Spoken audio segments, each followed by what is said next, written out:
You know, when you see a scientific paper all polished and published. Looks final. Yeah, exactly. It looks like the end point. But there's this whole hidden journey behind it, right? It's way more than just sitting down and writing. Oh, absolutely. Yeah. That final paper is really just the tip of the iceberg. There's a whole process underneath full of planning, challenges, feedback, tons of work. Totally. And that hidden journey is what we're diving into today. We're going to unpack the whole, often pretty complex process of how a scientific article gets made, like from the very first idea. All the way to the end of its life cycle, really. And we've got a great guide for this. We're using an outline from the Instagram account Academic Practices. They laid it all out. Yeah, they did a nice job breaking it down into 7 stages. Yeah. It really highlights the sheer amount of effort involved. It's not just about the lab work or the data. Right. It feels like getting a backstage pass to, how knowledge actually gets built and vetted. So let's jump in. We'll go through these 7 steps from Academic Practices. Okay, let's start at the beginning. Step 1. Makes sense. Where do you even start? Step 1. Formulate a research question. Okay, this sounds, basic, but getting the right question seems like everything hinges on that. How does that actually work? It really is the foundation, you're right. The first big thing you have to do is just dive deep into what's already known. A really thorough literature review. So mapping out the existing territory first. Exactly. You need to see what other researchers have done, where the current understanding kind of stops. Okay, so how do you spot those edges, the gaps in the map? Well, that comes from the review. You start seeing inconsistencies, maybe things that haven't been properly tested, or just questions nobody's asked yet. You're looking for those knowledge gaps. And then the key is to turn that gap into an original and important question, something new, something relevant to your skills, and something that, if answered, actually pushes the field forward a bit. Now, the source, Academic Practices, lists some tools for this. It gets really interesting here, seeing all the resources just for finding the question. Like the obvious ones, Google Scholar, Web of Science, Scopus. Yeah, the standard academic databases, essential for finding those peer-reviewed papers. But they also mention conference books, like abstracts or full texts from conferences. Right, because conferences are often where the absolute latest stuff gets presented, sometimes years before it makes it into a journal. Yeah. You get a sneak peek at the cutting edge. Okay, that makes sense. Faster access. And they even suggest looking at project calls from funding agencies. Funding calls. Why would you look there for a research question? Well, funders often identify areas they see as critical where there are big gaps or societal needs. So looking at their calls can point you towards questions that are not just academically interesting, but also seen as, important enough to fund. Ah, okay. Smart. So you've drafted a question using all this. How do you know if it's actually any good? Right, that's the evaluation part. And what's fascinating here is how early this starts. You don't wait until the end. You get feedback right away. On the question itself. Yeah. The source stresses getting input from experts or peers. They'll look at, is it really original? Is it innovative, like a new angle? Crucially, is it actually measurable? Can you realistically do the research? Feasibility, right. Exactly. And will the answer actually matter? Will it make a real contribution? Getting this feedback early on can save you so much wasted effort if your initial idea had some fundamental flaws. Wow, so it's collaborative from the absolute start, not just you alone in a library. Definitely not. Right. Even the beginning stages involve reaching out to the community. Okay, question nailed down, refined with feedback. Step 2, complete the research. This feels like the main event, right? The actual doing of the science. This is absolutely where the rubber meets the road. You're taking that question and actually testing it. The tasks here are, they vary hugely depending on your field.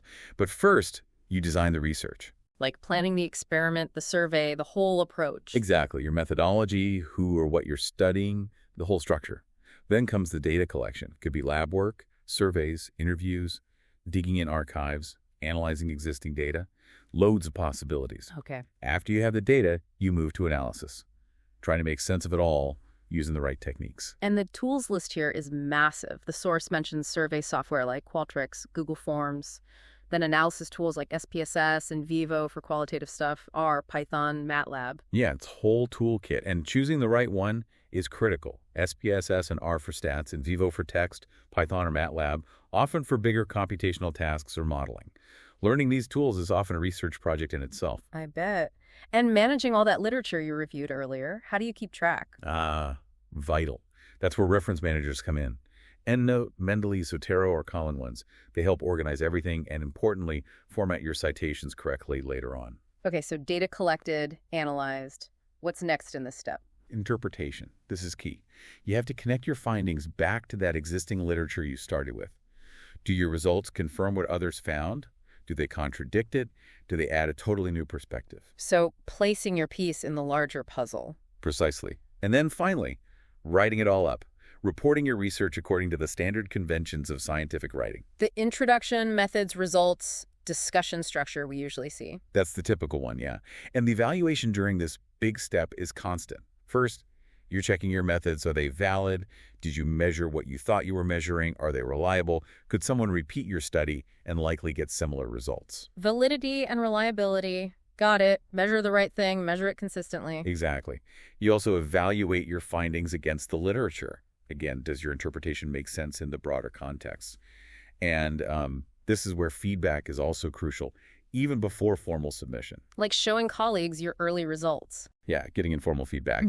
But critically, this step also includes revising based on the formal peer review comments you get later. That feedback might force you to reanalyze data, maybe even collect more. So step 2 isn't just a straight line. It's more like a loop, always incorporating feedback. It absolutely is. Research is messy, it's iterative, rarely just A to B to C. Okay, research done, manuscript written. Step 3, publish your research, getting it out there officially. Right. First job here is finding the right place to publish. You need a journal or maybe a conference whose focus, their scope, matches your work perfectly and whose readers would be interested. How do you even find the right one? There must be thousands of journals. There are. And it matters. You think about the journal's reputation, its specific niche, how fast it publishes, whether it's open access. Tools can help, actually. Oh. The source mentions things like Journal Finder or Jane Journal Author, Name Estimator. You can plug in your title or abstract, and they suggest potential journals. Some regions have specific ones, too, like Duji Park in Turkey. Handy. Okay, you've picked a journal. Then what? Then comes the fun part, formatting. You have to make your manuscript fit their specific guidelines. Exactly. Citation style APA, MLA, Chicago, whatever they demand. Figure formats, word counts, headings, everything. I've heard horror stories about reformatting after a rejection. Days of work just shifting things around. It's absolutely real, a very common frustration. Once it's perfectly formatted, you submit it and start the peer review process. And that evaluation, that's the big hurdle, right? Peer review. That's the main gatekeeper. Experts in your specific field read your work critically. They pick apart your methods, your results, your interpretations, your clarity. Getting accepted means your work met the standard. It's considered a solid contribution. It's rigorous. Passing peer review sounds like a major milestone, but it's still not over. Step 4, promote your research. You got it published, now you got to tell people. Yeah, publication isn't the end goal in terms of impact. You need to actively help people find your work. A classic way is presenting at conferences, talking about it directly with peers. Okay, sharing it face-to-face or screen-to-screen these days. Right. And then there are the academic networks online. ResearchGate, academia.edu, you can put your paper or a version of it up there for others to find easily. Makes sense. But the source also lists social media, like Instagram, Twitter, LinkedIn. That seems different for science. It's becoming much more common. It's about increasing visibility beyond just your niche academic circle. Maybe policymakers see it, maybe practitioners, maybe even the public.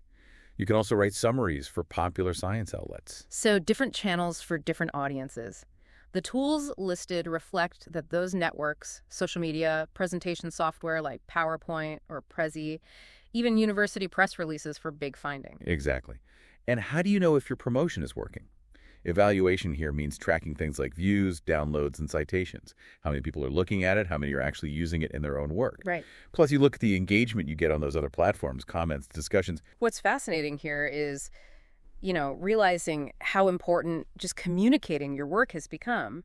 Doing the science isn't quite enough anymore. Visibility is definitely key to maximizing impact today. There's just so much information out there. Which leads right into step 5.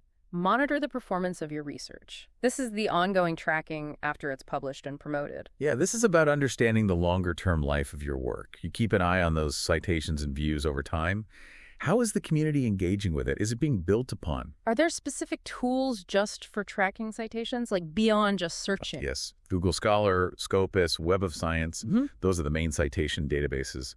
The source also mentions SOBIAD, maybe for specific regions or fields. And then you look at other metrics too. Like altmetric scores, I've seen those. Right. Altmetrics try to capture that broader buzz mentions in news, blogs, social media, policy docs. It gives you a different picture than just academic citations. And then there's the H-index for researchers themselves. Yeah. Ah, the H-index. That's about the researcher's overall impact, not just one paper, right? Exactly. It combines productivity and citation impact. So you monitor all this, assess the impact your work is having, and importantly, this monitoring often sparks ideas for new research. You see how people react, what questions they ask, what areas your work opened up. So it's not just looking back, it's actively feeding into what comes next. It's another feedback loop. Definitely. It helps you see what landed well and where the next interesting questions might be hiding. Which flows perfectly into step 6. Reflect on future research. This comes after publication, after you've seen some initial performance data. This is such a crucial step for actually getting better as a researcher. It involves really digging into the feedback you got, especially the peer review comments, even the ones you initially fought against. Why look back at those negative comments? Because they often highlight genuine limitations or alternative ways of seeing things, even if you couldn't address them fully at the time. It's valuable critique. You also look back at the whole process, what was hard. Data collection nightmares, analysis roadblocks, writing struggles. Like a personal project debrief. Sort of, yeah. Learning from what worked and what didn't. Mm-hmm. Based on all that reflection, the feedback, the difficulties, you start planning future studies. How can you build on this? What new questions came up? How can you do things better next time? Are there tools for this reflection phase? Well, the source mentions publisher platforms for feedback, but honestly, the best tool is probably just a detailed research journal or logbook. Keeping track of your thoughts, challenges, decisions throughout the project is gold for this stage, and maybe talking to mentors or experts again.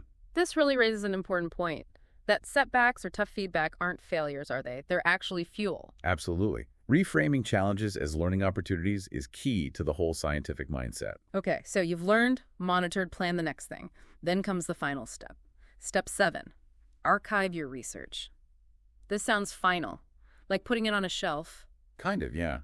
The source gives criteria for deciding when a research project, or maybe a whole line of inquiry, has sort of reached the end of its active life. It's not necessarily saying the paper was bad, but more about its ongoing relevance. What signals that? How do you know it's time to archive? Well, one sign is if the results just aren't generating new knowledge anymore. Maybe the findings are now common knowledge, fully baked into the field, or maybe newer studies have just completely superseded it with better data or methods. Okay, so it's become part of the established foundation, not the active building site. Good analogy. Another is if the topic itself just fades in relevance. Fields change, new priorities emerge. A question that was hot 10 years ago might just not be where the action is anymore. Or, probably most common, the citation rate drops off significantly, and newer studies are clearly driving the conversation in that area. So if those things happen, the work kind of retires, moves from the active pile to the historical record. Pretty much. It's still there, still findable, part of the knowledge base for historical context, but it's not actively shaping the cutting edge anymore. It's archived. Okay, let's unpack that for a second. This idea that scientific research itself has a life cycle. It's born, it grows, it has its time influencing things, and then eventually it kind of moves to the archives. That puts the whole thing in perspective, doesn't it? It's this continuous building process, and individual pieces contribute for a while, then become part of the structure that newer pieces build upon. Wow. So looking back over all 7 steps, formulating the question, doing the massive work of the research, navigating the publication maze, promoting it, tracking its impact, reflecting deeply, and then this final archiving stage. It just makes it so clear that a published paper is just the visible part of this huge, complex effort. Absolutely. And hopefully understanding this whole cycle gives you, the listener, a much deeper appreciation for what goes into those articles you read. You see the rigor, the collaboration, the constant feedback and refinement. It really does. It makes you think about this enormous, constantly evolving archive of human knowledge, built piece by piece, with each piece being tested, used, maybe argued over, built on, and sometimes eventually, sort of, settling into history. What does that life cycle tell us about knowledge itself? Is anything ever truly finished or fixed in science? That's a deep question to chew on. It certainly makes knowledge feel more like an ongoing process, not a static endpoint. It really does. What a fascinating look behind the curtain of scientific publishing, thanks to that great breakdown from academic practices. Thanks for walking us through it all. My pleasure. It's a process that definitely deserves to be better understood. Agreed. We hope this deep dive gave you some real insight into that incredible, often unseen journey behind the science. Keep questioning, keep exploring, and we'll catch you on the next deep dive.